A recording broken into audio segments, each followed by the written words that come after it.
Hi friends, நம்ம வந்து டே 4 TNPSC preparation வந்து பார்க்கலாமா? குரூப் 1க்கு என்ன டாபிக் பார்க்கலாமா? குடியுரிமை மட்டும் பார்க்கலாம்.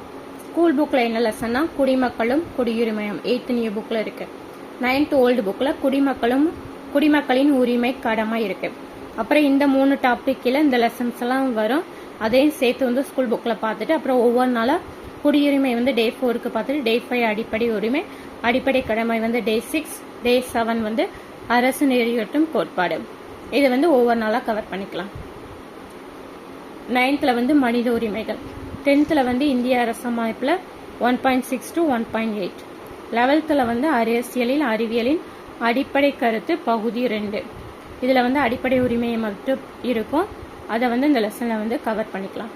ஸ்கூல் புக்கில் இந்த லெசன்லாம் இந்த 4 டாப்பிக்ல இருந்து கவர் ஆகும். அதை பார்த்துக்கோங்க.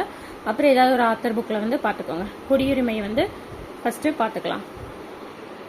குடியுரிமை வந்து பகுதி 2ல இருக்கு. இந்த டாபிக்லாம் புக்கில் கொடுத்துருக்காங்க.